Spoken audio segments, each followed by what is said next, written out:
Theo Asper was an orphan. He was abandoned by his parents when he was young and was raised by an elderly couple whom he thought were his real parents, but the elderly couple had no children of their own.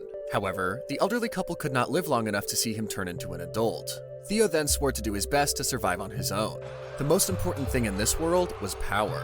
As long as you had power, you could easily earn money. You could not live without money. Yet, Theo found it hard to find someone who would hire a 12-year-old kid. Out of options, Theo joined the Mercenary Guild, which primarily focused on hunting monsters, which was not Theo's forte. He couldn't use a sword nor magic. He couldn't even hunt weak monsters, so he primarily worked as a baggage carrier to help other mercenaries. Even somebody who could do odd jobs like this would eventually become experienced, but not Theo. So instead, the powerless Theo would hold the mercenaries back and he would always get expelled from parties. Even so, Theo remained grateful. Later on, one of the mercenaries questioned Theo about his skills and proceeded to insult his grandpa and grandma, which he thought the reason behind the insult was because he was weak. The 14-year-old Theo was expelled from parties so much that he lost count. The next day, Theo was so eager to become stronger. He went to a library to read books about monsters, but he then realized that he needed to learn magic to get stronger. Despite hearing about how great it was to read the new books, Theo still chose to read the old ones first. As he turned the page of the book, he saw something that was slipped inside. A summoning ritual for the devil. Theo became curious about what a devil is. He then found and read books about them, but no matter what book he read, it always said that the devil was an evil being. Theo continued to read what was stated in the summoning ritual. It will grant you one wish, but in exchange, it will take something precious from you. He then planned to wish to get stronger, hoping it would come true. Theo went home and did the summoning method by placing a paper with a magical circle drawn on it in the ground, and by spilling a drop of his blood into the center. After doing the summoning method, an angelic devil appeared. Theo didn't expect it to be a girl because the book only said that it had horns and wings. It was his first time seeing an angelic person. After admiring the demon in front of him, he then remembered that he needed to make a wish. Up until now, Theo had only ever desired power. However, it changed. He now desired to marry the demon. He just thought that he wanted the devil girl to be his wife. Theo was questioned by the devil if he knew what he said, because to like and to propose to a devil who was avoided by everyone was impossible, unless he was an utter fool. The two bickered because the devil did not believe that Theo fell in love with her at first sight. Since the devil had the power to peek into a person's heart, she decided to see what Theo was plotting in his heart to see if he's lying or not. The devil was shocked upon what she saw. It was all genuine compliments from Theo. The devil was flustered because she has lived for a long time, but it's her first time to be adored to such an extent. She thought that Theo was completely different from the others because he wanted to marry a devil like her. Theo felt down as he thought his wish was impossible. The devil assured him that there wasn't a single wish that she could not grant. To grant Theo's wish, the devil would marry him. At this moment, a new couple was born. Fiore Leotard, a receptionist of the Mercenary Guild, started her morning early. First, she checked any requests and sorted them. She then put up the ones that weren't completed yet to enlist the help of mercenaries. Cleaning was also her responsibility. Fiore was worried because Theo didn't come to the guild today. She wondered what happened to him all of a sudden because he came to the guild practically every day for the last 2 years. She then continued to admire Theo's hard work to survive on his own after having heard of his past. Just thinking about how hard it was made her cry. She later on thought that Theo couldn't get someone else to hire him besides the guild, so why wasn't he coming in yet? In his 2 years of working in the guild, Theo got abused by other people and got treated like a pet. When it comes to splitting the reward, they only gave Theo a tenth of it, but he hasn't complained one bit. Fiore noticed that the other girls were glaring at the mercenaries. She heard that the girls were pissed off over them because they admired Theo's hard work. Fiore, on the other hand, had a hidden desire towards Theo. While wondering what happened to Theo, Fiore heard his voice and got curious after she saw the devil. A little prior, Theo and the devil were seated in his bed. Theo still couldn't believe that his proposal was a success. They are both overwhelmed by the situation. Theo asked for the devil's name. Helvi, said the devil. Theo was about to introduce himself, but Helvi stopped him and said his full name. Helvi explained that the moment they sealed the contract, she grasped pretty much every detail about Theo. Helvi told Theo his life story and stopped as she thought about how she had grasped the names and faces of all those who neglected Theo. If they were to insult Theo again, she would have to take it as an indirect insult to her, his wife. Wife. Her face turned bright red as she thought of it. Theo got worried as to why her face turned red all of a sudden. The embarrassed devil decided to change the topic by reminding Theo that he had some place to be at this time, which made Theo remember that he had to get to the guild. Theo asked Helvi if she wanted to come with him, and she said yes, as it would be boring for her to be alone. Helvi put on a cloak to not look too conspicuous. As they were about to go, Theo confronted Helvi that she had not called him by his name even once, and he wanted to be called by his name. Helvi then called him by his name, but Theo pleaded for one more, then she said it again, which made him very happy. After doing what Theo wanted, Helvi told him that they should go already. While they were walking, Theo couldn't help but admire Helvi. Theo attempted to hold her hand, which made Helvi blush, and she wondered why his hand was so smooth. To lessen the tension, Helvi asked if they were headed in the right direction. Theo answered, "That's correct." Theo opened up a topic about how rude it must have been to suddenly hold Helvi's hand, but Helvi reassured him right away that it's fine. Looking at Helvi, he asked her if she would like to hold hands. She said yes. After a few minutes of walking, they arrived. Theo immediately introduced the guild. Even though it was her first time, she already knew some things about the place since she had Theo's details. Helvi glared at the bullies that were stopped by Theo, for they had to head to the counter. As soon as Theo laid eyes on Fiore, he called her and greeted her good morning. Fiore knew Theo for 2 years, but she never heard of him being acquainted with a beautiful person. Helvi introduced herself as Theo's fiancé, which shocked the other girls, including Fiore. Fiore asked if Helvi's aware of Theo's past, and Helvi said yes. She added that her parents and the elderly couple were friends and set up an arrangement. Theo couldn't believe that Fiore was getting along with Helvi. The bullies overheard and couldn't believe that Theo had a chick fiancé. They went to Theo and insulted him, saying that he did not deserve her. Everyone glared at them intensely. Carl whispered to lend Helvi to them. Carl thought Helvi couldn't hear him, but she's the devil. She could hear everything. For the first time in so long, Helvi wanted to kill someone now, and it's all because they have insulted her beloved Theo. Carl was taking count of all the favors they did for Theo, but he has almost never felt indebted to them. Theo then apologized for not doing what Carl asked for him to do. Lending Helvi to them was one thing he couldn't allow. Theo told Carl that Helvi was his wife and he would not hand her over to anyone. That angered Carl, which pushed him to beat up Theo. As fast as he could, Theo covered his face using his arms and closed his eyes, but he felt nothing. Theo opened his eyes and what he saw shocked him. Helvi had broken Carl's arm. After Helvi heard what Theo said to Carl, she was truly pleased by his words. Theo was about to apologize for he couldn't do anything, but Helvi stopped him by putting her index finger on his lips. Helvi then admitted that he had won her heart again. Helvi found Theo so cute and how his lips pressed against her index finger felt so soft that she wanted to eat him up right now. Helvi thought how she would be stealing a kiss if they were alone in Theo's house. She then remembered that she's the devil and wondered why she was holding back from kissing those lips. She was about to kiss Theo when Carl stopped them. He figured out that it was Helvi who screwed his arm. He yelled so loud at Helvi for her to prepare, but as soon as she faced him, he was unable to speak. "If you speak any further, I will kill you," said the angry Helvi while she glared at Carl. Carl got scared and ran away. His friends followed him afterwards. Theo thanked Helvi. Helvi thought that she missed her chance because of those bastards, which frustrated her. Later on, she thought that she probably had more chances once they're married. She swore she won't miss it next time. Fiore watched closely when Helvi almost kissed Theo. It surprised her. Such a close distance made her heart beat fast. Fiore was glad that it was all settled without an issue. From the counter, Fiore asked Theo what sort of quest he would take today. Theo asked for an easy quest, but there was none for today. Fiore apologized when she saw Theo feel down from what he heard, but he assured her that it wasn't her fault. It surprised Fiore when Theo suddenly brought his fiancée, but he was glad that he stayed the same. Speaking of his fiancée, she's now getting swamped by the other girls who adored Theo. A detail of little Theo came to Helvi's mind. She shared it to the other girls that Theo would hide the fact that he wet his bed, so his grandfather gets mad whenever he finds out, but he will be comforted by his grandmother afterwards. After hearing it, the other girls found it adorable. One of the girls asked how Helvi knew about it. "Because it's me," Helvi answered. When she made a contract with Theo, all of his past experiences and deep memories were conveyed to her. Theo got so embarrassed that he stopped listening to Helvi's story of his past and proceeded to ask Fiore if there was any other quests he could do alone, if possible. Fiore said there was, but it's a quest like gathering herbs in a region where monsters were very likely to appear. It would be very difficult for him to do it alone because he's weak. Helvi overheard the conversation and decided to join in. Helvi told Theo that there's no way she could let him take on a quest alone. Theo argued that there was also no way he could expose Helvi to danger. Upon hearing that, Helvi's heart unintentionally tightened. Moving on, she reminded Theo that she's the ultimate being. Helvi then asked Fiore if there was a problem if she tags along. Fiore answered as fine, but the rewards would be split in two.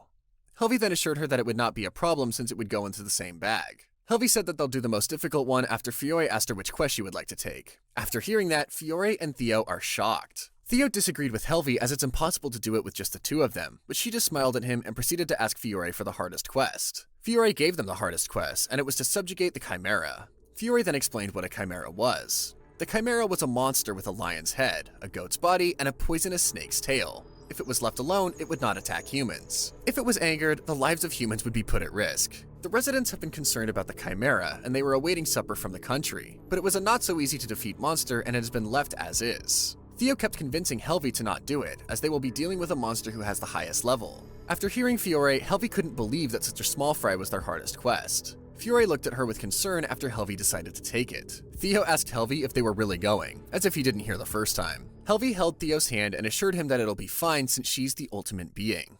Long ago, this world was ruled by monsters. Frail creatures called humans were crushed by powerful demons and lost their habitat. The humans possessed something called intellect, but in those days it was a practically useless weapon. However, that intellect summoned the devil. One human summoned the devil and wished for it to kill all the powerful monsters to make the world an easier place to live for humans. Since then, a few days have passed. Practically every monster was exterminated. They were exterminated by one particular devil, Helvi. A creature that avoided extinction because it was weak was lying before Theo, a chimera. Theo began to panic and told Helvi that they should run while the chimera was asleep, but Helvi found it unpleasant to see it sleep in front of her. Helvi decided to wake it, even though Theo told her not to, but it was too late. She just bursted with killing intent towards the chimera. The chimera woke up, and that caused Theo to run towards Helvi because the inside of the cave shook from the chimera jumping away. Helvi asked Theo if he's okay, as she stopped Theo from falling because he lost his balance. Theo thanked Helvi and told her that she can now let him go, but instead of doing so, she pulled him closer and focused her eyes on his lips. Helvi thought that their kiss got delayed in the guild, but doing it in a place like this would be inelegant. Helvi held back her desire and told Theo to be careful instead. Theo asked Helvi what she did after he saw the chimera run away from them. Helvi explained that she exposed her killing intent and erected a barrier so it couldn't escape. She added that the chimera tried to escape, but it couldn't due to an invisible wall blocking it. The chimera attempted to ram the walls or ceiling, but it's impossible because the barriers prevented it as well. Now, the chimera looked like it's performing some strange dance, as the ramming wasn't causing any sound either. Theo began to admire how powerful Helvi was. Helvi showed off how powerful she is by stretching out her hand and waving it sideways, which caused the chimera's head to be separated from its body. Helvi made sure it wouldn't spill any blood since it would stink. After witnessing what Helvi did, Theo admired her even more for how she defeated the chimera easily. Helvi shyly told him that it was a piece of cake for her. She then suddenly remembered that she hadn't eaten anything yet since she came into this world. Theo volunteered to cook for her once they got back. Theo got excited and swore to do his best since it was his first time to cook for someone apart from the elderly couple, and it was more special since he would be cooking for his wife. Theo asked for Helvi's preferences. She told him that she quite liked meat and sweet things. Theo said that he also liked sweet things, so he thought they should have dessert. For dessert, Helvi could only think of Theo, but she held herself back. Helvi then told Theo that they should probably head back, and asked if they should bring the entire corpse. Theo said he's not sure how to dispose of the monster, so it would be nice to bring it to the guild if possible. Theo was about to say it's impossible, but he stopped as Helvi lifted her index finger, which made the chimera levitate. Theo was amazed by what he saw. They were heading back as Helvi told him. Theo was a resident of the town called Nemophila. Nemophila's eastern gate has fallen into chaos. A particular soldier witnessed a massive monster afar as he was keeping a lookout. He recognized that its appearance matched the chimera's, so he hurriedly informed the other soldier. They prepared as much armament as they could. However, what appeared at the gate was a beheaded chimera floating in the air and a man and a woman below it. The soldiers recognized that the man was Theo. Helvi asked Theo why they were being detained after being seen by the soldiers. Theo told her that the soldiers wanted them to wait while they confirmed the authenticity of that chimera. Helvi got irritated as she was forced to wait, meaning she cannot taste Theo's cooking nor flirt with him. The other soldiers got very scared of Helvi's glare. Suddenly, someone arrived. It was a man who had a few questions for Theo and Helvi. By the use of her power, Helvi made them kneel. Everyone was confused, even the man. Helvi told them that they should be thankful she was not using her full power. She's very pissed that the man spoke to them with superiority after making them wait. The man was very confused about what power Helvi had for him to not be able to even lift his head. Helvi gave the man a choice if he would like to speak as he kneel or bring a chair. The man ordered the soldiers to bring him a chair. After sitting in front of the two, the man apologized for what he did earlier. He introduced himself as commander of the Nemophila Army Corps, Laro. Laro told Theo that he heard some rumor that he had been helping their soldiers, which made him worried if Laro would punish him because in reality, you should never assist with the soldiers' work. Laro laughed and reassured Theo that he had no intention of giving him punishment, but only to some of the soldiers who he entrusted Theo with. Theo then told Laro that he would take the blame instead, since he was the one who forcefully requested the work. By what Theo said, it made Laro think that Theo was a kind and responsible person. Helvi, on the other hand, adored Theo's modest, intense face. To lessen Theo's concern, Laro told him that he would not be giving a heavy punishment, which made Theo sigh of relief. They got into the main topic about the monster they brought. Laro guessed that it wasn't Theo who defeated it. He then proceeded to ask Helvi if she was the one who defeated the monster. Helvi admitted that she defeated it. Helvi felt like it was a funny thing to ask, causing Laro to be frightened. There were no signs of struggle in the chimera's corpse. With a monster that size, the strategy to exhibit was to injure it all over and to land a fatal hit once it had weakened. But in order for that tactic to happen, it would need a lot of soldiers. However, as Lara had witnessed, there wasn't any sort of injury on the chimera's body. It simply looked like it was beheaded, so chances were there wasn't even a fight at all. He realized that Helvi killed the monster without even putting up a fight against it. Thinking about the attack he received from Helvi earlier, it looked like she really did use only a tiny bit of power, and if she was really serious at that moment, he could have died with the monster. After analyzing the situation he was in, Laura expressed his gratitude towards Helvi for taking down the Chimera. Their town had been troubled by that monster for quite some time, and it would still take a month before the reinforcements from the kingdom arrived. If their town had been attacked by the Chimera, there would surely have been extraordinary damage. Laura mentioned that they would receive a medal once he reported what happened to the kingdom. Theo was so happy when he heard the news, but Helvi refused to receive the medal. She explained that the kingdom would give medals to praise people as heroes and would ask them to fight as one of their people, but the moment they refused, the kingdom would turn hostile and hunt them down as traitors. That's why she asked Laura to keep what happened a secret from the kingdom. At home, Theo was feeling nervous that Helvi might not like the food that he cooked, but it vanished the moment he saw how satisfied she was. This was the first time Helvi made that great a smile since she descended upon the world. He was staring at her as she was eating, so she asked him if there was something wrong. Theo directly told her that he was mesmerized by her beauty because she truly looked like a goddess. Looking like a tomato, Helvi was blushing so hard because of what he said. He had never been seriously together with a woman up until that moment, which is why he had no idea how to express his admiration. Instead, all he could do was say whatever came to mind. Helvi, who could read Theo's heart, knew how pure it was and that he wasn't lying. And that was why such an honest and untainted feelings immediately had an effect on her. As they finished eating, Theo taught Helvi how to wash the dishes. She had never done any chores and the likes before, so even dishwashing was new to her. She was pretty clumsy since it was her first time, but she eventually got used to it.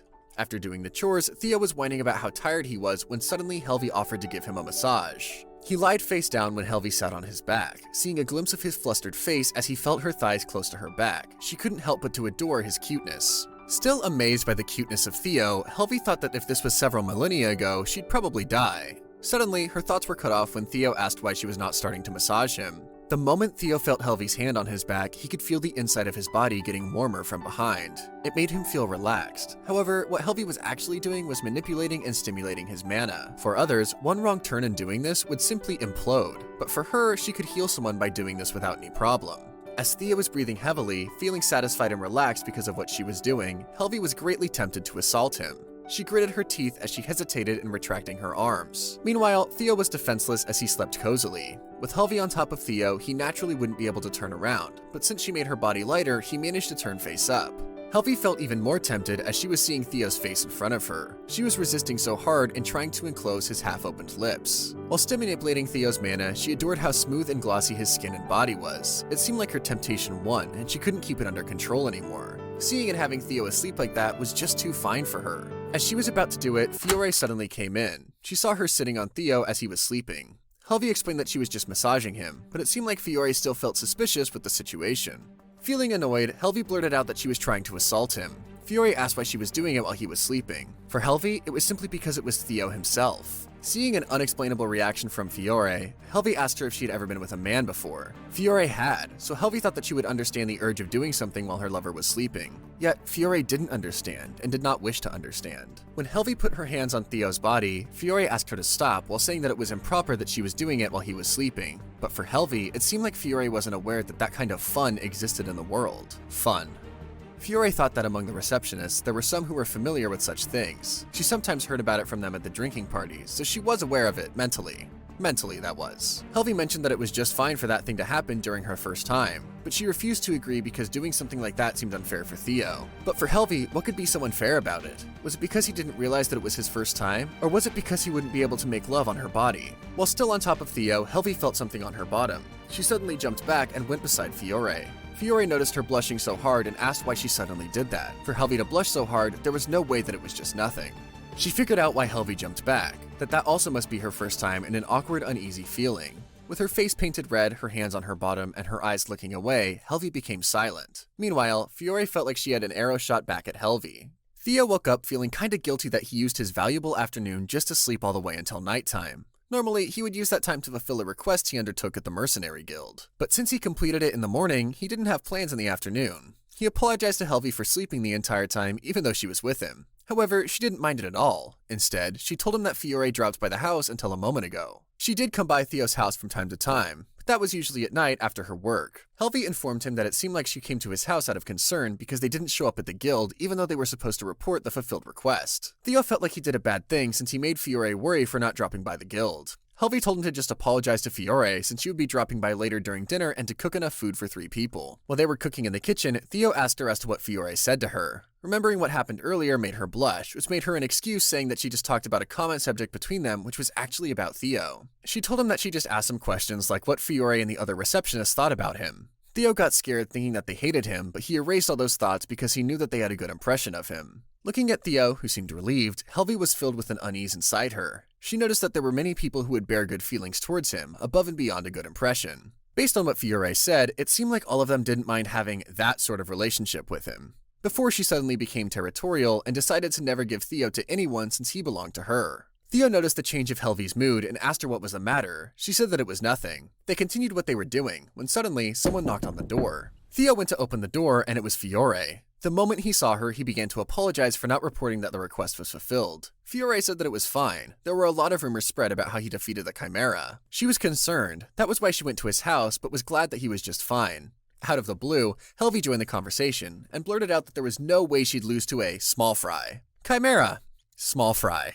Fiore was dumbfounded on by how can a Chimera be a small fry for Helvy. Since Fiore didn't see the Chimera battle, the hunt, and its corpse, she wasn't aware of the strength of the overpowered Helvy. Even Theo, who had been watching Helvy, wasn't sure of how strong she actually was. When they were about to have dinner, Helvy asked them to get things ready and excused herself since she had to head to the restroom, but the truth was she wasn't really going there. Looking like he had something evil to do, Helvy was planning to clear some trash. The only one who knew Helvy's overpowered strength was the Chimera so far. However, in a few minutes from now, there would be more people who would realize her strength. This morning, Theo suddenly showed up with his fiancée. Someone spread a rumor to different people that he was getting ahead of himself. Looking at Helvy with a beauty practically never seen in this world, it was only natural that men who were thirsty for women would be infatuated with her. They could not allow this exceptional woman to be Theo's, but if she was already with him, in that case, all they needed to do was kidnap her. Many with that belief gathered in the back alley close to Theo's house and waited for an opening. The guy wearing a sleeveless top asked the bald guy what his leader's name was. He answered that the leader's name was Carl. He asked again if the leader was going to come, but the bald guy answered that he couldn't since he was injured.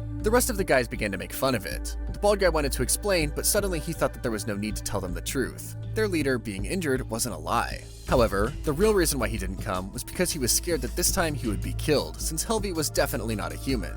Those comrades abandoned Carl, who had refused to take action out of fear, and called out for the other parties to boldly conduct that night's assault. One of the guys saw the receptionist, Fiore, was in Theo's house. She may not be as great as Helvy, but she was still a fine woman, and if they were going to attack, they could definitely feast on two chicks. Everyone was excited for the feast that was about to happen, when suddenly, Helvy came outside. The bald man was shocked, but the others looked even more excited as they thought she saved them from trouble by going to Theo's house to get her. Helvy snapped her finger and it suddenly brought all of them to a different place, the Chimera's nest. The guys seemed flustered and scared the moment they knew that it was the monster's nest. They tried to comfort each other by saying that the Chimera who lived in the place that they were in was defeated. Suddenly, Helvy abruptly said that she was the one who defeated the Chimera. The guys seemed surprised because of what Helvy said, but they refused to believe her since the Chimera was a legendary monster and a mere woman like her couldn't do such a thing. Desperate to prove what she said, Helvy killed the other guys, leaving one guy behind, by just saying, "Just die," and their heads were beheaded. The only guy left was the one who uttered the words, "Kill Theo." Those words displeased Helvy to the extent that she showed him a different hell from the others, a worse one. The moment Helvy came back, Theo greeted her with a smile, saying they finished preparing everything. Theo assisted her to the table, only to find out that their dinner will be hamburger steak. That made Helvy's face light up. Since she said that she liked meat, Theo did his best in making his absolute best meat dish. Helvy indulged in the food with so much glee. She complimented him on how delicious the food was, and for her, it was a true masterpiece. Fiore also complimented him, which made Theo even more happy. Seeing Theo smile made Fiore want to smile too because of how adorable he was. However, she did her best to resist showing it. As her eyes landed on Helvy, who seemed to be happily eating her food, she was suddenly curious if Helvy felt nothing after seeing Theo's smile since she didn't even seem touched by it. Could Helvy be someone who couldn't feel a thing when Theo would give his sweetest smile? Fiore thought that if that was the case, it didn't feel a little unfortunate since she would be missing out in life if Theo's smile wouldn't even tickle her maternal instinct. As she thought of those things, a voice saying that what she thought wasn't true suddenly appeared in her head. Shocked by what she just heard, she choked on her food, which made Theo worry and asked her if she's alright. Helvy also looked at her and asked if there was something wrong, but she told them it was nothing.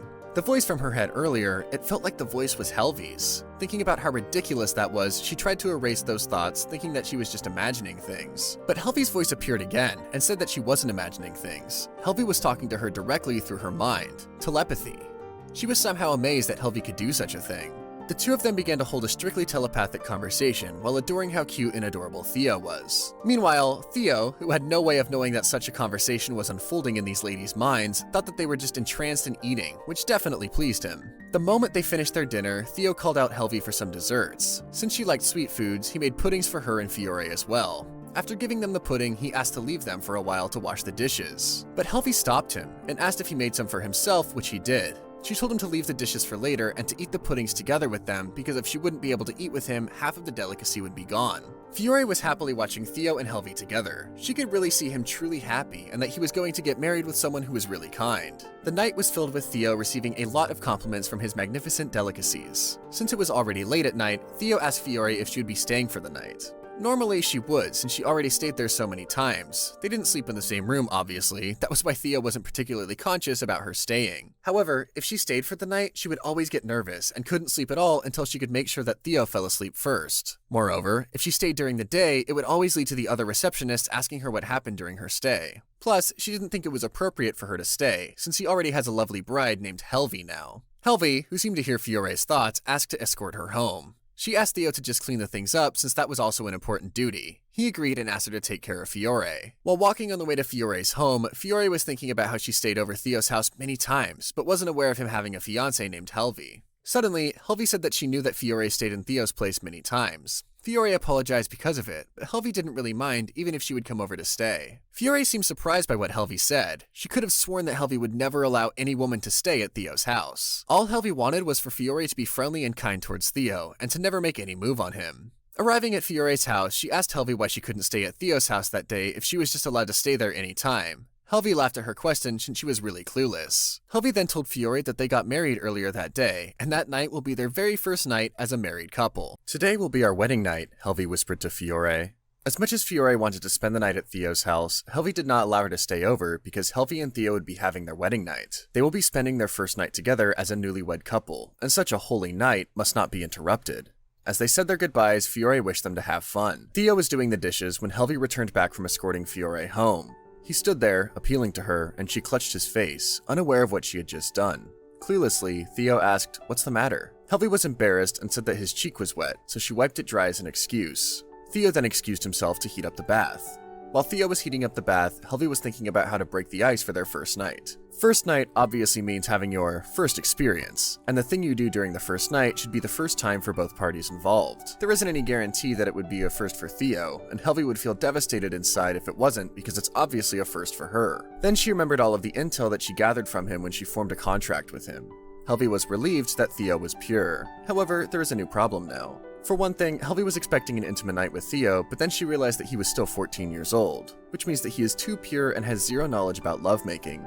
Although Helvi is knowledgeable about it, she does not have any experience yet, which makes it impossible for the two of them to have a proper first night. Thus, Helvi made a decision. They are going to study mature topics, particularly sex. She will be teaching Theo the basics, like how to make babies since it is now part of their married life from now on. She started off by asking if he knew how babies were born. Cluelessly, Theo was flustered, and he answered that when a boy and a girl become a couple and then kiss, a stork delivers 10 months later. "A stork?" Helvi asked.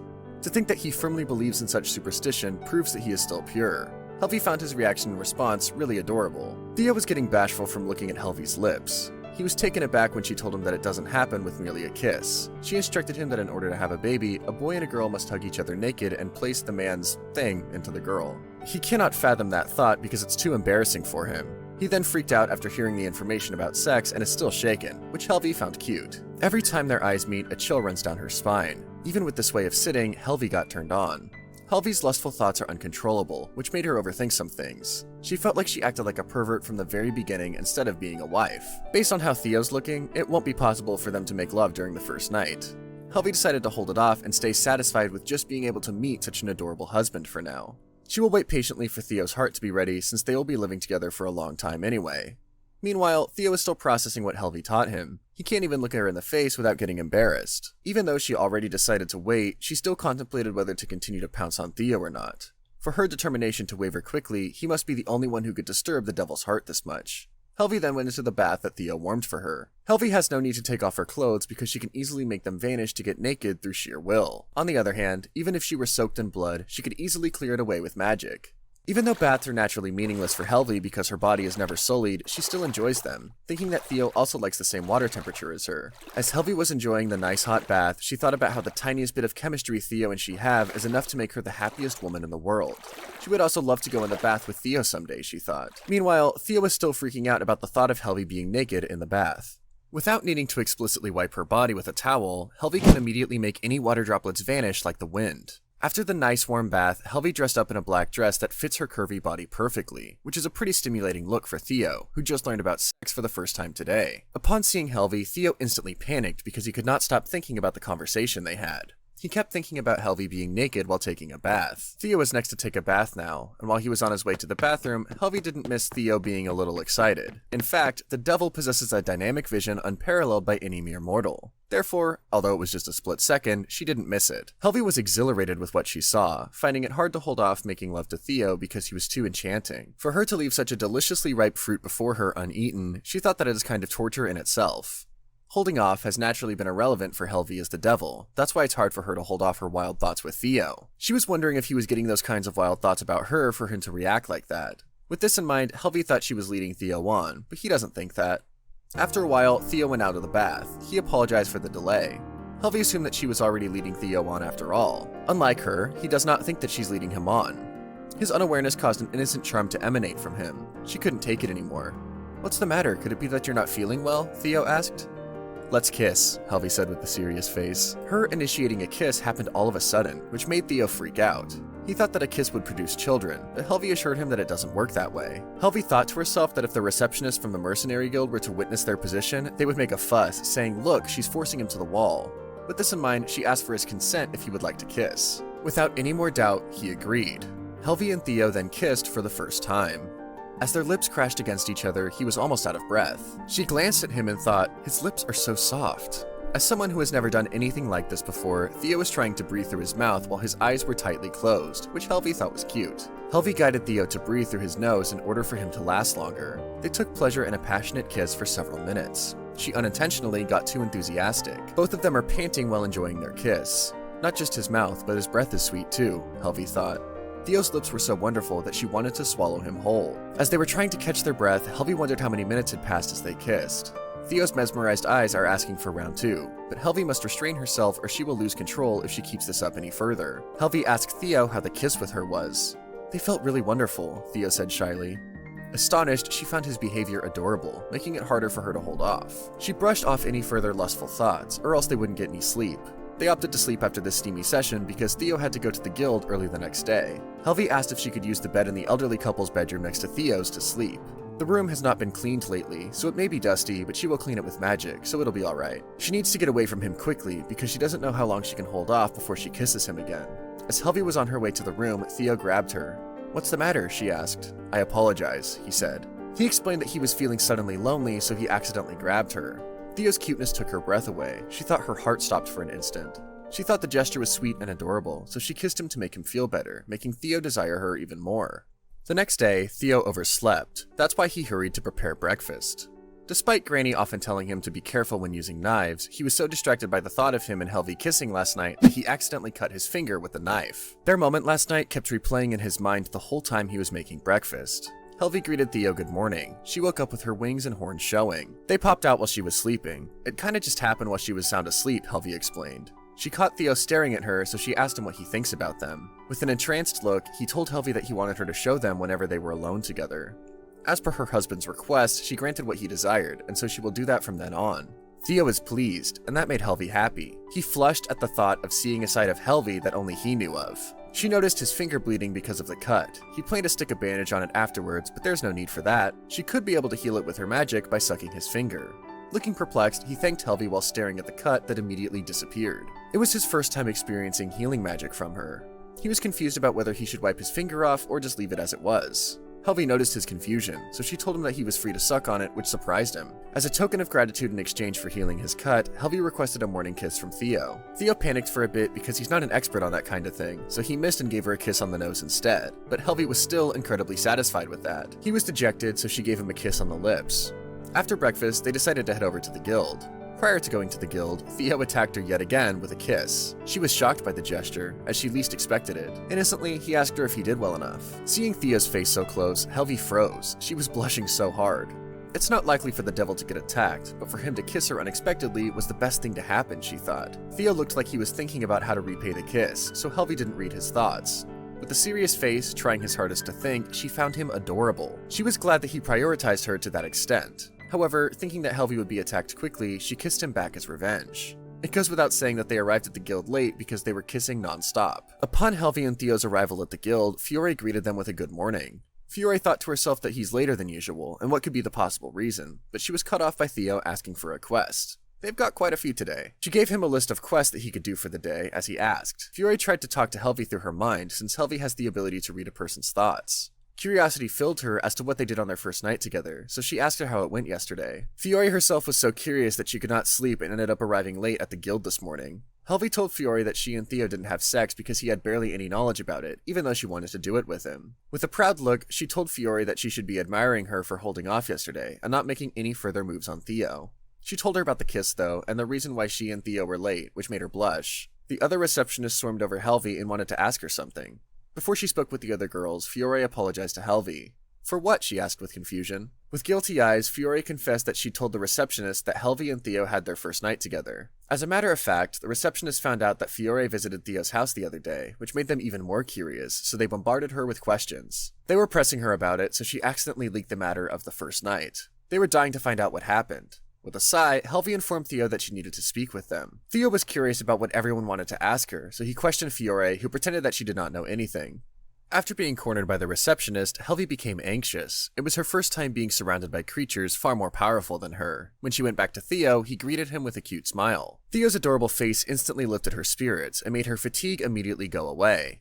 Theo innocently asked her what they talked about, and she told him that it was just girl talk. There is no way that she could admit to him that she told the other receptionists about what happened during their first night, and the morning after, in even more detail and clarity than what she conveyed to Fiore telepathically, because that would be embarrassing. Helvi was getting strange gazes behind her, which she ignored.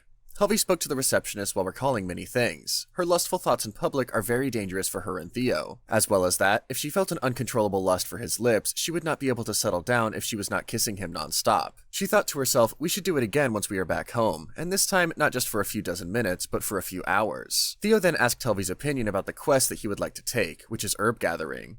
Even if they went off to take down a terribly ferocious monster, it would be just a piece of cake for Helvi, but not for Theo because he is not quite that strong. The requests to gather herbs for the Mercenary Guild are almost all delegated to him. Helvi thought that the commissioner must have had quite an eye because the request was specifically made just for Theo, but Fiore said in defense that herb gathering is a delicate job that is suitable for Theo.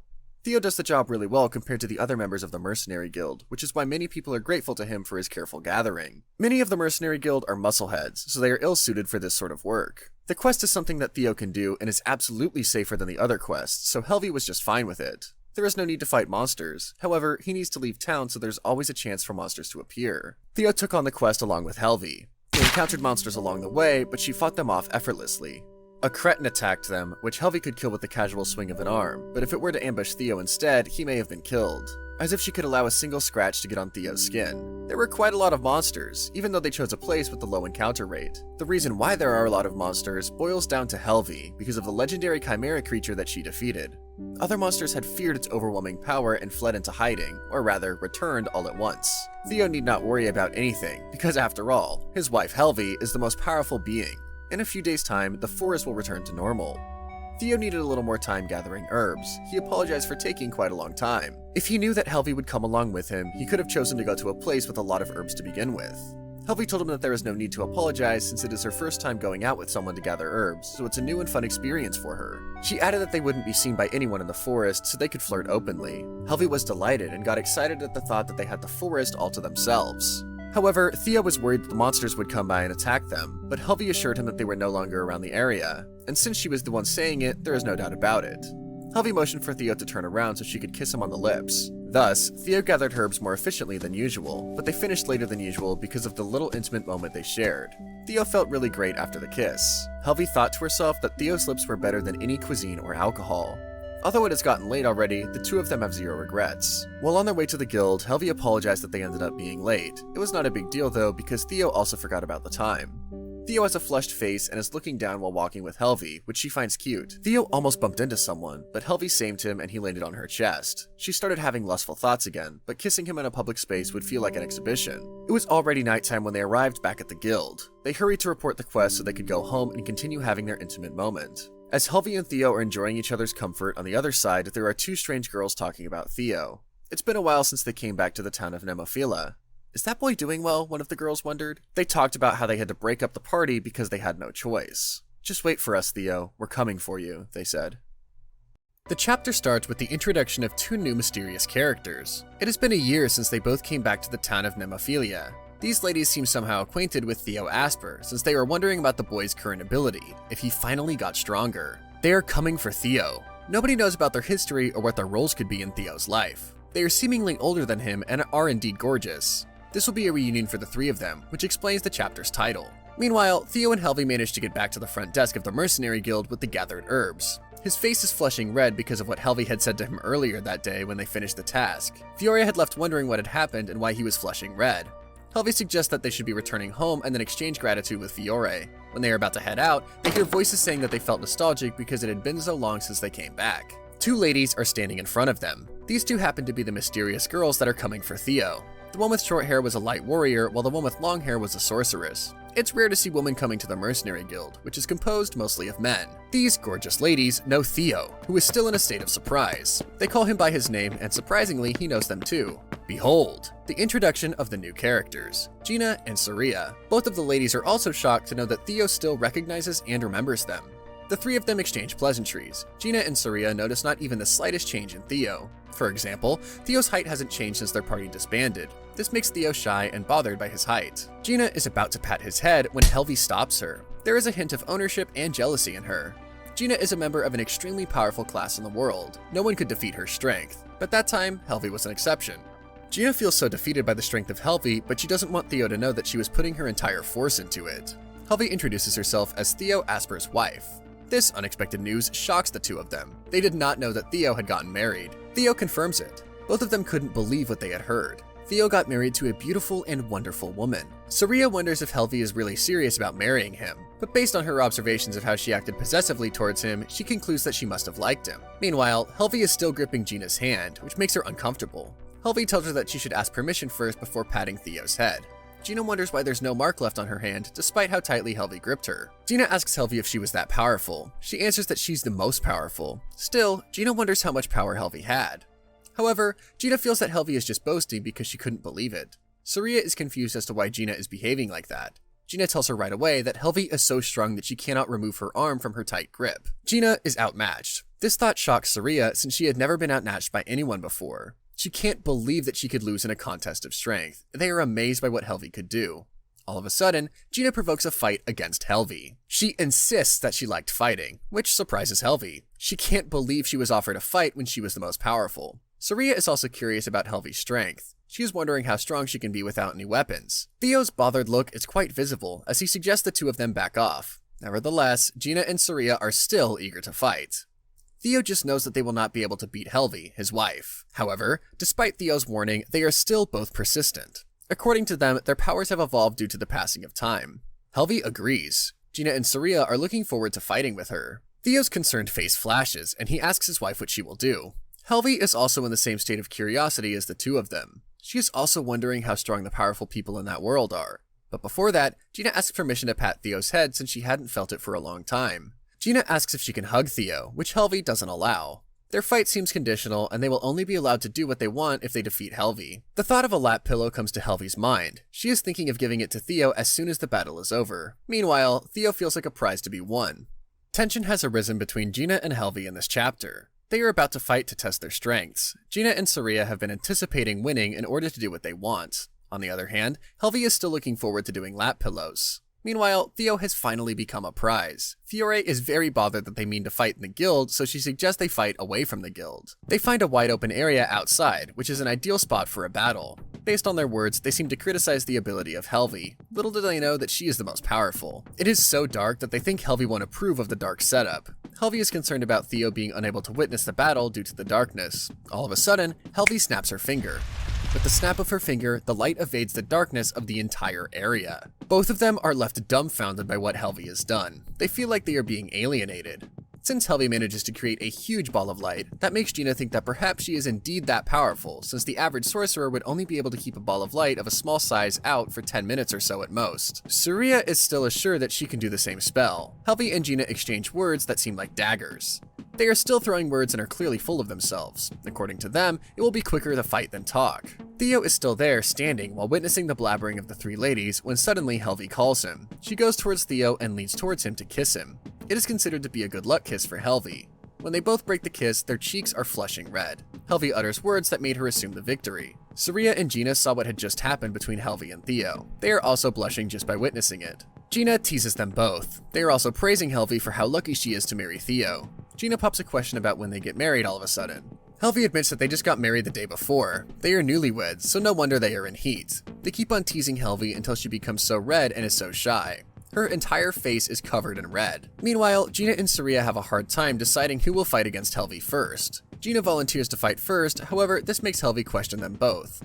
The powerful Helvi suggests in full confidence that they should come to her together. It wouldn't be a match otherwise. Both of them feel so highly about themselves. Little do they know, they are about to fight the most powerful devil. They can't believe that Helvi wants to have a fight with the both of them at the same time. They agree with the setup that Helvi suggested. They decide to fight together since Helvi is so confident about it. According to her, it would be boring otherwise. Before the fight starts, Gina asks for one more condition, that if they win, they want Theo to give them a kiss. This favor surprises Helvi. She never felt pressure like this before. She is indeed confident that she will win, but the consequences of her losing would put a huge pressure on her shoulders. This makes Helvi furious and warns the both of them. Gina's way of fighting is plain and simple. She casts steelification magic on her own body and strikes. Helvi somehow is moved by this fact. Steelification magic increases her power as well, to the point where any weapon would shatter into pieces. If her fist were to touch any part of a person's body, they would not escape unscathed. Gina strikes with extreme force, yet Helvi manages to make a defense. This makes Gina's jaw drop in shock. That is a perfect strike, yet Helvi didn't even flinch. This is definitely new to Gina since she had encountered monsters before, but that time when her punch didn't affect Helvi, she felt so little. Their fight is continuous, strike after strike. That is the contest of power. Gina still continues to throw punches and powers against Helvi. However, her every strike has been blocked. Despite her being so strong, Helvi still manages to block them all with her strength. Gina won't even move her fist in every strike. Helvi figures out that Gina used steelification magic. She is even surprised that Helvi knows about it. According to her, she even exterminated monsters before that used the same magic. Because of what Helvi has said, Gina feels threatened since extermination means to destroy utterly without leaving any remains. Helvi continues to threaten and warn Gina. Gina screams in pain. Helvi uses her power while gripping her fist. Helvi is so full of herself. The battle has just begun, yet Gina has already bent her knees in immense pain. In Gina's mind, she is wondering what kind of power and strength Helvi has to block her powers and inflict pain on her body. The chapter ends with Gina screaming in pain and asking for help. Gina is already crying for help. She is screaming for Saria's name. Saria comes and offers to help. Saria tells her that she will help her, but it will hurt a bit. Gina is left with no choice but to ask for her help despite how it will hurt her. With the swiftness of her wand, she creates a wind magic to save Gina. She looks so exhausted by the attack of Helvi. Saria successfully sets Gina free. Gina's steelification magic is strong enough to withstand any slash damage from a sword without even a scratch on her body, but Saria's wind magic cuts through it like butter. If not for Saria's help, her fist would have been crushed. While Saria and Gina are threatened by Helvi's strength, her clothes did not even have a tiny cut. Helvi continues to flirt with Theo. Theo is standing there blushing. They are flirting in the midst of the battle. This makes Gina and Saria pissed off. Meanwhile, Helvi feels wonderful and decides to hold back and not kill them both. Saria is holding her wand and casts her strongest spell. Since Saria unleashed her strongest spell, if she doesn't want to save up her mana properly, she won't be able to fire again. Usually, Gina would buy her time for that, but she is telling Helvi to wait for her until she can cast her strongest spell, since Helvi claims so adamantly to be the strongest in the world. Helvi agrees to wait, but this only angers Saria. She can't believe that it would be easy for her to wait and allow her to cast a spell first. Saria feels nothing but a complete insult. The spell that Saria is trying to unleash is difficult and consumes an intense amount of mana. However, it is for that reason that it is her strongest spell. Not a single monster had survived after that spell was unleashed on them. The back of Saria's mind is full of doubts, since Gina's steelification magic could not harm her, so perhaps her spell won't kill her either. Saria finally casts the spell, and is already looking forward to defeating Helvi. She uses the spell against the powerful devil and is even confident enough to warn her. Saria uses gravity magic. Gravity magic is a spell that can multiply an enemy's target's gravity by several dozen times, regardless of how tough or massive an enemy may be. No matter what monster it is, they are irresistibly crushed to death. Saria has never used this on a person before. It is difficult to control, and using it would absolutely result in the person turning into a slice of meat after all. Once again, Helvi knew that it is gravity magic that they are using. It surprises them. Helvi never imagined that someone in that era would be able to use it. Despite being hit by the spell, Helvi remains calm. The thought of her being calm pisses them off. Her weight has increased 100-fold. They still cannot believe that Helvi did not even budge. The reason is simple. It is not strong enough for her because she is still fine after being weighed down by 100 times her body weight. There are visible sweats on Saria's face. She is clearly not expecting to feel very threatened. She concludes that there's no point in fighting further. On bent knees, Saria gives up because she knows that her gravity magic cannot be able to cast more. She realizes that she cannot fight her. After seeing and experiencing the battle, Gina has also realized that it is impossible to fight against Helvi. She also feels defeated. To end things, Helvi gives them a punishment. To their surprise, Helvi can also use gravity magic. Saria thinks that Helvi has said things to them because her forte is also magic. Gravity magic, which barely anyone can cast, gets unleashed by her instantly without even looking like she built up any mana for it. Finally, they both accept their defeat because they realize that Helvi's strength is indeed completely different from theirs. The punishment Helvi gives them is gravity magic. It is hard to bear.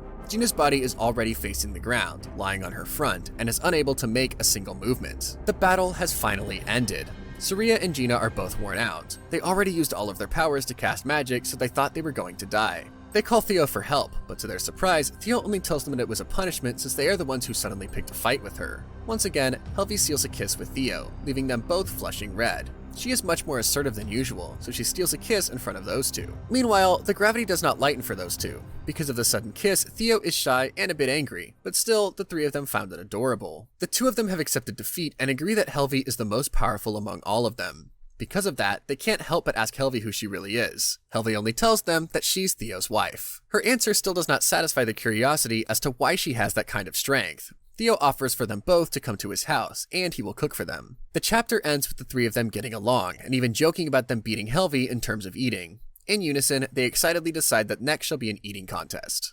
The chapter begins with the four of them on their way to Theo's house and very excited to eat Theo's cooking. They stop by the shops to buy ingredients to cook. Helvi is still flirting with Theo even though they are walking on the way home. Helvi and Theo are holding hands while walking. This makes Theo's face turn red. Gina and Saria, on the other hand, are just teasing them and making side comments randomly. Theo is finally done cooking, and as expected, everyone likes the dishes Theo serves to them. Helvi is so proud to talk about Theo's cooking non-stop.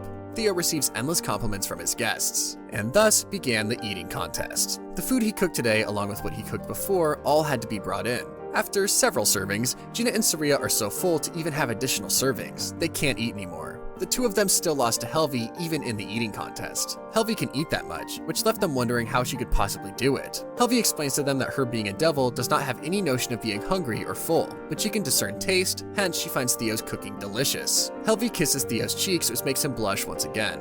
While sitting on the couch, Gina and Saria are discussing Theo. They still can't believe that he got married before they even knew it. Both of them are reminiscing about the times when Theo joined their party after being rejected by every other party. It is an opportunity for them to allow him to join because it was fun having him around. Gina's plan changes because Theo finally has a fiancé.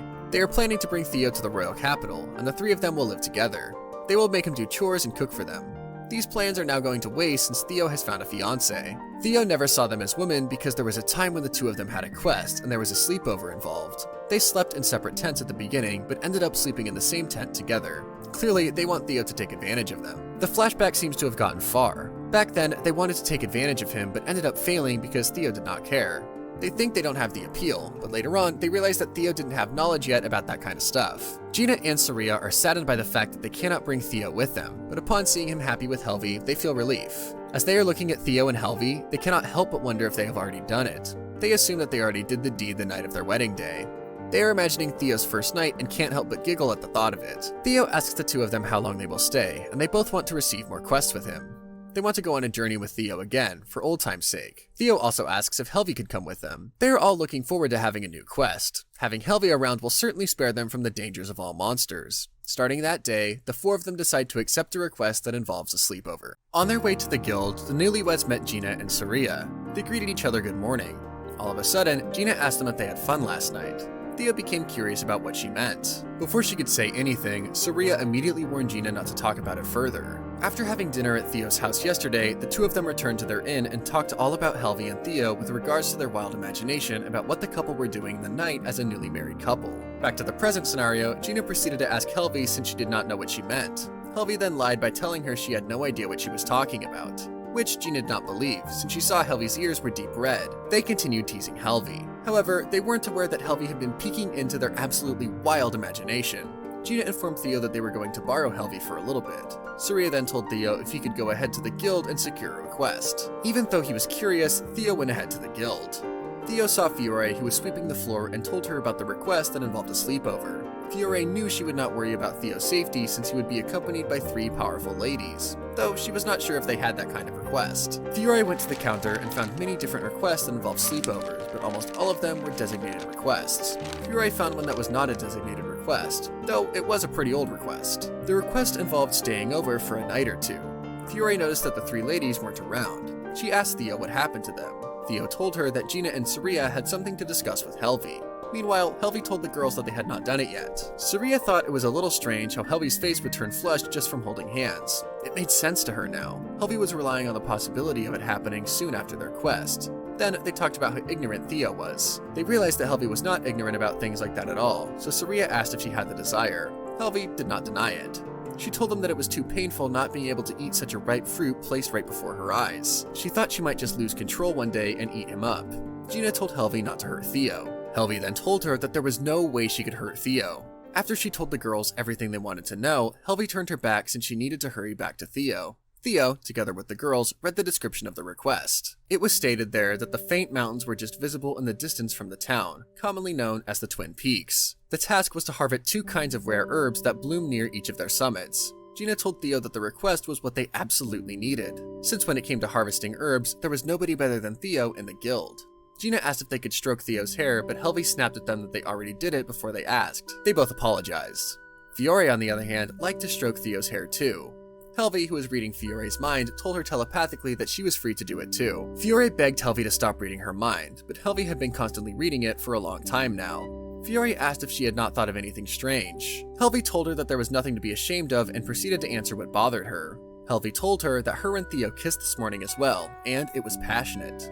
To avoid embarrassment, Fiore proceeded to elaborate about the details of the request. Fiore told them that there were 2 things to keep in mind about the Twin Peaks. The first one is the bandits. They attack anyone regardless of age or gender. Gina and Saria weren't aware about those bandits because the request came out almost half a year ago, and both of them left for the royal capital almost a year ago. Theo would not even have to worry about the bandits since the 3 ladies were there to protect him. Fiore told him that the real problem was the left summit because rumors claimed that demons were a resident there. After hearing the word demon, Theo glanced at Helvi. Gina and Saria were murmuring about demons. They doubted the existence of demons. Theo also thought that demons were only beings that appeared in fantasies. However, Helvi was a demon. Theo wondered if the demon was as powerful as Helvi. Without Theo's knowledge, Helvi had been reading his mind. It made Helvi wonder about the same thing. She had lived for a very long time, but she had never heard of other demons existing besides her. With that, she made sure to remind herself that she was the most powerful being. She swore to protect Theo with all her might. Helvi patted Theo's head and tapped into Fiore's mind. Helvi asked her if she could promise never to tell Theo that she could read minds. Fiore asked her why, and she explained how she didn't want Theo to change his pure and adorable thoughts because she enjoyed reading them. Theo, together with the 3 ladies, needed to prepare for their request with a sleepover. Helvi asked Theo how many provisions they had at home. They told her that they had enough food for 4 days without buying any extra if they were to carefully select the food to pack. Helvi told him that it was not necessary as long as they were at home. Gina and Saria reminded Helvi that they needed to camp outdoors and it would be difficult not to make any camping preparations. Helvi told them that it would be quicker to just show them so they could return to Theo's house. Even though they still had lots of questions, they proceeded to follow Helvi. Theo approached Helvi. He told her it wasn't his house, rather it was their house. Helvi blushed so hard after hearing what Theo had said. They arrived at Theo's house. Helvi warned Theo that it would be a little dangerous, so he had to stay behind her. Helvi snapped her fingers and suddenly the ground was shaking. Theo held onto Helvi's body, and as the shaking got worse, the house was eventually floating in the air. Everyone was shocked and amazed at Helvi's ability to make the house float. Helvi explained that they would be comfortably enjoying themselves without having to camp outdoors if they brought the house. Gina told Helvi that trips spent in a tent could be fun. Helvi asked Theo if he thought so also, and Theo said yes. Helvi then gave up on bringing the house. She thought it would be the best. Gina never imagined that Helvy would lift the entire house. Then they planned to prepare their luggage, then gather at Theo's house after they were done. Gina and Saria were the first ones to get ready. Before entering Theo's house, the two talked about how ridiculous it would look for others to have seen a floating house. As soon as they entered the house, they asked Theo if he and Helvy were ready to go. Theo told them that they were finished. Gina was confused because she couldn't see any luggage. Instead of explaining, Helvy told Gina and Saria to leave their luggage. Even though they were confused, they still did what Helvy asked them to do. Helvy raised her pointer finger, then their luggage floated above the clouds. While Saria was amazed, Gina went straight to Helvy and asked where her luggage went. Helvy explained that her luggage was just floating above the clouds and she could lower them down if she wanted to. Helvy did it so they would not carry any of the heavy luggage anymore. Everyone was shocked by what she did. Gina was thankful that she wouldn't need to carry her luggage on this journey. Since the preparations were completed, they decided to drop by the guild to inform them of their departure. Fiore asked what had happened to their luggage. Helvy immediately told her that she sent them up in the sky, which made Fiore become all white. Theo calmly explained the situation to Fiore. Fiore told Helvy that she has never ceased to amaze her and is still surprised that Helvy was the one who defeated the Chimera. Gina and Saria couldn't believe what they heard. They only heard that it was defeated, but the one who defeated the Chimera was not mentioned in the rumors. They had come to realize that they were no match for Helvy. They no longer needed to worry about their journey as long as Helvy was around. One of the girls told them that they should probably head out first. Before leaving, Fiore told Helvy and Theo to be careful and not to get hurt. Theo assured Fiore that he would do his best. Theo offered his hand and told Helvy that they should go. Helvy accepted Theo's hand. She told Fiore not to worry because they would be back safely. She assured her that they would be back without a scratch because she was the most powerful being. After hearing that, Fiore realized that Helvy was totally serious about protecting Theo. As she watched them walk hand in hand, Fiore found Helvy's deep love for Theo cute. As they were about to go on with their journey, Gina realized that they forgot the horses. Helvy suggested that they should fly together with the luggage instead. As the group considered their options for their mode of travel between flying or riding horses, Theo suggested that they should visit a horse dealer. The horse dealer told them that they only had 4 horses available, 3 of which were trained and 1 was a little violent. Gina suggested that one of them would ride with the other one due to the limited number of available horses. Seen as an opportunity to flirt with Theo, Helvy immediately told everyone that they would ride the horse together. Before they could officially select their horses, the horse dealer reminded everyone not to perform any attempts of training the horses, considering the horses were their property. As soon as the horse dealer showed the available horses, Gina set her eyes on the violent horse. Gina called Theo to take on the violent horse. Helvy was nervous for Theo, but Theo told her it would be alright. Everyone was unsure if Theo would be able to handle such an uncontrollable horse. Even the horse dealer mentioned how no one had ever handled the violent horse before. Theo approached the horse with a calm demeanor and it immediately softened up to Theo, which left everyone shocked. He called the intimidatingly violent horse adorable and dealt with it like a professional. Everyone realized that magic was not needed for Theo to handle the supposedly violent horse. Helvy admired how well Theo handled the horse, given that he liked animals even after having felt a hint of jealousy with how intimate Theo was with the horse. Meanwhile, everyone else was getting ready to pick and ride on their horses. However, it took a while to get a horse to come close to Helvy, as if they knew she was a highly powerful being. Having seen that Helvy was the only one left without a horse, Theo asked if they should ride one together. Helvy blushed at Theo's suggestion and didn't hesitate any further to get on the once violent horse. Helvy got on the horse and assured Theo that her position on the horse was alright after being asked if she felt like she could fall off at any moment. Theo and Helvy, both having a new sense of intimacy, secretly shared the urge to kiss each other. Theo was surprised to have experienced a new level of proximity between his body and Helvy's. On the other hand, Helvy was already trying to think of how she could have clung more closely to Theo. Having seen the two getting so close to kissing, Gina and Saria warned them both that they should get going already. Saria was stressed at how they may not be able to leave at all if they didn't leave anytime soon. Nonetheless, Helvy kissed Theo despite the interruption. Gina and Saria were baffled as they kissed even though they tried to remind them of leaving for their quest already. After making sure that everyone was ready, they went off on their journey. Helvy made a joke about how they were headed for her honeymoon with Theo. Gina rebutted by saying she got the wrong idea. The team was off to their quest on their horses. After quite the journey, they arrived at their destination. Gina and Saria already felt a bit beat as they got off their horses. The two closely observed how Theo and Helvy slowly got off their horse after getting off their own 2 horses. Saria asked Gina if it didn't feel unnatural as to how Theo was supposed to let Helvy come down after he came down, and how Helvy was supposed to wait to get off until Theo helped her. The opposite of what should have happened took place. Helvy got off first and helped Theo come down after her. Gina reminded Saria as to how Theo and Helvy are constantly flirted in seemingly unnatural ways. They were all facing the Twin Peaks. After admiring the view, Helvy asked if they should hurry and climb the mountains. Having noticed the time, Theo mentioned that they should get lunch before tackling their quest. Everyone was excited at the thought of eating lunch. However, this was interrupted by Gina's sudden concern about their luggage. Gina asked Helvy if she brought their luggage with them, as she and Saria did not notice anything above Helvy nor any use of magic as they traveled. Helvi reassured everyone that she was able to bring their luggage with her. All she had to do was snap her fingers and their luggage would be brought down. Everyone realized that the dropping luggage was moving quite fast and panicked. They were all worried that by the time the luggage would have arrived on the ground, it would end up in pieces. Having seen only one duffel bag, Saria was confused. Helvi reminded them that she would not lower the luggage too swiftly, and that it was common sense for them to remember that. Gina stressed out the fact that they did not want to be taught about common sense from Helvi after what had just happened. After everyone calmed down, Saria mentioned that only one of their luggage came down and asked if the food was stored in there. It was Theo's bag, which contained the ingredients for the food. Gina initially doubted the menu Theo planned for their lunch as she saw only vegetables laid out in front of them. She was quick to reassure herself that they would enjoy a scrumptious lunch given Theo's cooking skills. Gina proceeded to mention the possibility of them turning monsters into food if they had encountered any. Helvi overheard her and asked Theo if he needed any meat for their meal. He said he needed meat to go along with his seasoning, which caused Helvi to think about killing a monster for meat. She stated that a monster had just been killed, which left Gina and Saria shocked. They questioned if she used the correct sense and terms of what she wanted to happen for them to obtain meat. Suddenly, they noticed that a monster was approaching them. Helvi quickly told everyone to get away. After a whip of air subsided, they were startled to see a dead bird on the ground. Helvi killed the bird as soon as it arrived on the ground so as to avoid an absurd kill while the bird was flying. She then offered the bird to Theo and asked if he could cook it. Having no experience in cooking a bird as big as what Helvi just killed, Helvi lent her assistance to Theo in cooking their meat. Helvi butchered the meat into small pieces with one simple snap, which left everyone in utter shock. Gina was worried at how they may not be able to finish all the meat, given that it was butchered into an amount of pieces that was more than enough for all of them. Helvi quickly snapped her fingers to let the rest of the meat rise above them all for preservation.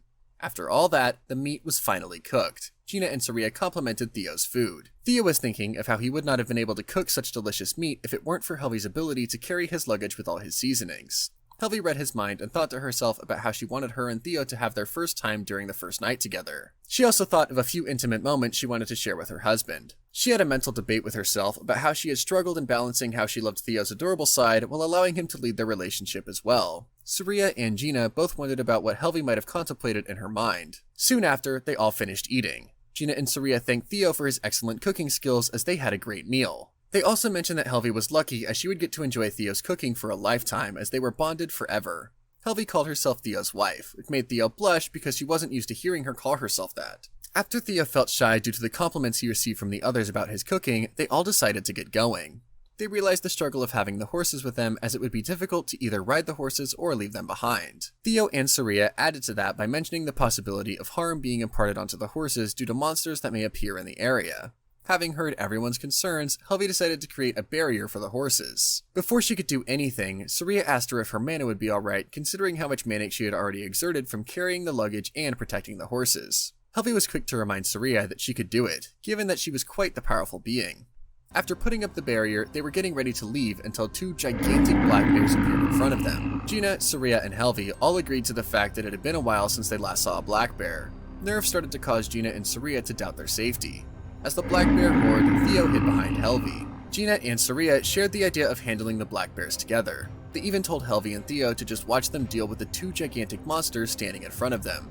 Theo held on to Helvi's cape, which Helvi found cute. She was thinking of how the monsters deserved a special kind of death for scaring her beloved Theo, whilst thanking the monsters for exposing the adorable side of Theo who trusted Helvi to protect them. Saria and Gina made Helvi and Theo watch as they handled the black bear. Theo hid behind Helvi as they were fighting, which she found cute even in the midst of battle. She thought to herself that the black bear deserved a certain death for scaring Theo, but she was also kind of glad that it exposed another side of him. As the black bear struck his attack, Gina, with steelification magic, could easily intercept it.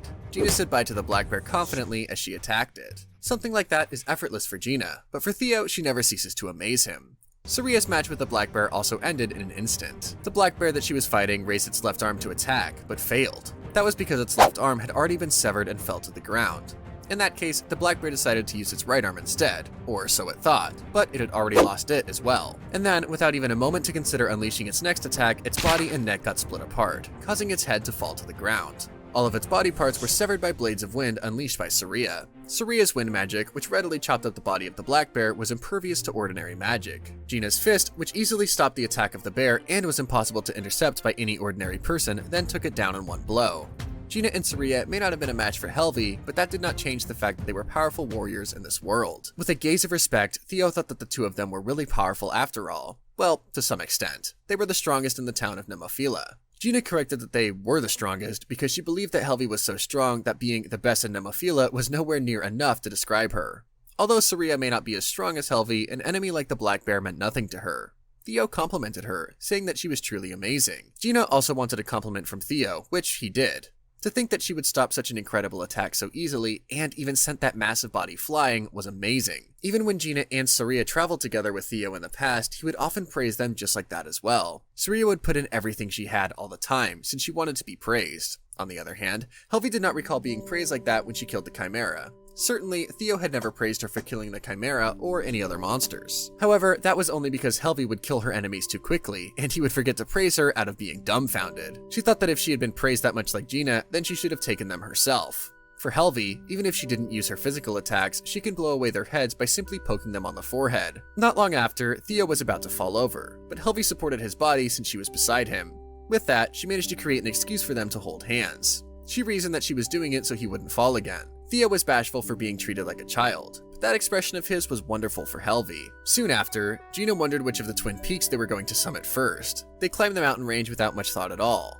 Theo was the only one who could identify the herbs on a summit, so they would be leaving the navigation to him. Despite what Fiore said about the bandits residing on the right side of the mountain, they decided to climb there for the next day. It was a long day for the four of them, so they needed to rest for the night. They prepared all the things they needed for camping. They were progressing smoothly, and if it kept up, they would arrive at the summit by noon the next day. Aside from the black bears in the beginning, they had not encountered any more monsters. Gina thought that things were going a bit favorably so far. This kind of situation happens from time to time, but at those times, something bad was going to happen after this, like a score being settled. Theo was worried, but the three girls assured him that they would keep him safe no matter what. Afterwards, their dinner was the leftover meat from the bird Helvi killed, but it was flavored differently, so it was still delicious. Shortly after dinner, they decided to get some sleep for tomorrow. However, they only had 2 tents. Gina and Saria would share a tent, and the other one would be for Helvi and Theo. He was flustered by the thought of him and Helvi using the same tent. Although they had been living under the same roof, they hadn't slept together since. That's why it was just natural for him to react that way. Helvi personally wanted to sleep with Theo, but it seemed that it was still too awkward for him. Even though he would feel guilty for hogging a tent all to himself, he asked the girls if it was possible for the 3 of them to share the same tent. The tents were not really spacious, and it was just enough for 2 people to lie down together. Theo's heart was not yet ready for the thought of sharing a tent with Helvi. He then started imagining their positions in the tent, which made him nervous that their bodies would be so close to each other. His delusions were read by Helvi since she could see through his heart. For Helvi, she didn't mind making contact with him, whether it be accidental or intentional. However, for Theo, it was not that he didn't wish to sleep together with Helvi, it was simply embarrassing for him. Gina was cut off by Helvi's threat when she suggested that either she or Saria could share a tent with Theo. She then took back what she said and told Helvi that it was just a joke. It was only natural for spouses to sleep together, so they decided to share a tent even though both of them will likely have poor sleeping posture. Helvi then told Theo that she didn't mind them sharing a bed together when they sleep from that moment on. The 4 of them wished each other good night and proceeded to go inside their own tents. Gina had fun traveling with Theo again after such a long time. Saria agreed and also complimented his cooking skills. She thought she had a beautiful image of him in her memories, but he was even better than that. He exceeded her expectations. They made the right choice by coming back to the royal capital to see Theo. But nonetheless, Saria thought that it was going well for Gina and Theo. Gina's face was filled with confusion. Saria was not praised by Theo as much as Gina. Although it was true, he is also a boy after all, he would admire powerful fighting styles just like how Gina pressured enemies using raw strength. Gina thought that part of Theo was adorable. She was incredibly pleased to be sincerely admired. Saria wanted to develop her magic for Theo and thought that she should be more gaudy with her magic. Gina and Saria were wondering if Theo and Helvi were already asleep. After all, they walked for quite a bit today, so he must be tired. But as for Helvi, they cannot imagine her being tired from something like that, because she didn't even struggle with breathing for even a second. Saria was about to go to sleep when Gina called her name. With full curiosity, she wanted to take a peek at what the couple were doing.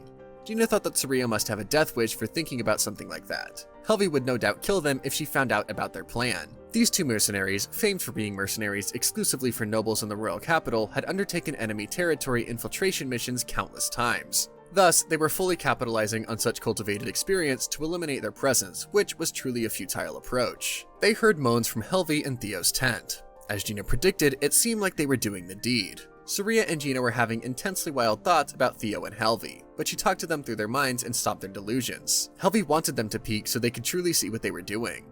Saria and Gina were wrong about their wild thoughts because Helvi was actually giving Theo a massage. Several minutes later, they were still peeking inside the tent, but Theo was too comfortable to notice the two of them. Helvi wanted to shoo them away already, but the two girls wanted to keep listening to Theo's voice for a bit longer. Helvi had no choice but to let them in as long as they didn't interrupt them. For a few dozen minutes after that, everyone except Theo, the one making sounds most similar to making love situations, continued feeling stimulated. Moreover, his body felt light, which made him feel truly amazing. Helvi was glad to hear that from him. She massaged him longer than she did before, so she had to hold off for longer, but she barely managed to control herself. On the other hand, Gina and Saria were relieved that they somehow also managed to control themselves. Theo felt guilty for being the only one to relax, so he offered to massage Helvi as well. Being the devil, she has practically no notion of fatigue, so she didn't really need any massages, but it would certainly get Theo to legitimately touch her. It could be a good chance for her to feel good. There was no way she could let that chance pass her by. In that case, she agreed to let Theo give her a massage. With Saria and Gina still peeking through their tent and listening to their conversation, the two girls thought that massages from Theo were wonderful. They also recalled being massaged by him in the past.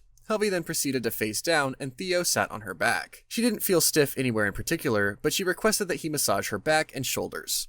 As Theo was starting to give Helvi a massage, she let out a moan out of satisfaction from his massage. Theo was caught off guard by Helvi's groans, but they made his cheeks turn red.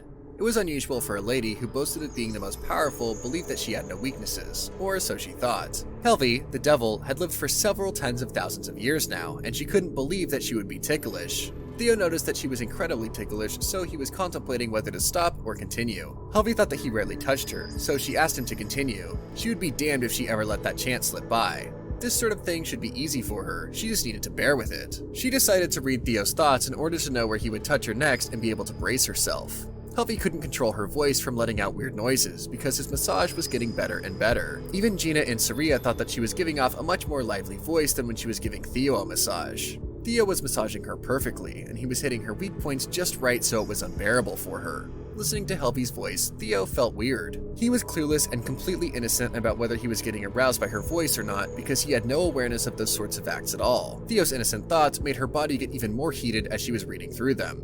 Eventually, a few dozen minutes later, they were finished. Gina and Saria also went back to their own tent with satisfaction from the voices that they had heard. It was music to Gina's ears. Helvi felt great after the massage, which made Theo glad.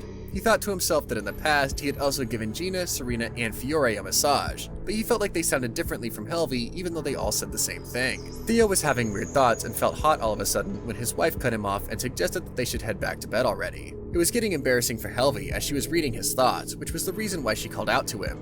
After various things happened, the night went on and they decided to doze off. The next morning, their luggage flew up into the sky again. After breakfast, they were all already stuffed, so it was time to depart and continue their journey. It was Gina and Saria's first time ever sleeping so comfortably on a trip, all thanks to Helvi's magic. Although Helvi was stimulated last night, she still managed to erect a monster warding barrier around the tent. Not even insects could get through, so the four of them managed to sleep without a single worry in the world. As a result of the massage, Helvi's body burned up and she was not able to get any sleep.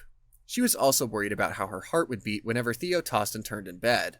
His hand also touched her body as he embraced her, and him being a sleepyhead while doing that unconsciously made it even worse. Despite all the wild thoughts Helvi was having, she restrained herself from attacking Theo, which made her want to praise herself. Presently, Gina talks to Helvi through her mind. Scattered around the path they had been walking on so far were visions of something that had been covered up, almost as if somebody was trying to hide them. On the other side, strange men were gathered and kneeling in front of their boss while apologizing. Orgo, the strongest member of the thief party, was serving as boss. Even if all the others were to gang up on him all at once, he was unbeatable. He scolded his men for being incompetent for not finding Helvi, who was the woman behind making the luggage float up in the air and then dropped it back down again. Despite his men's weaknesses, that didn't mean that they were useless. Based on the footprints he had seen, he assumed that there were 4 of them, and correctly guessed that all of them were women except for a little boy mixed in. It is truly impossible for a group of this caliber to fail in finding people like that after an entire night. Despite that, they could roughly make out their location based on their footprints. All things considered, they concluded that their enemy this time could use superior concealment magic. Their enemy seemed so powerful that Orgo's men needed to borrow his strength in order to fight them.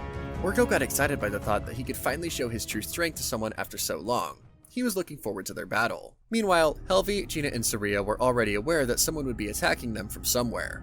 On their journey, they encountered traps set by the robbers. For Helvi, something like that was just a piece of cake. It seemed that the closer they approached the summit, the more conspicuous the traps set by the thieves became.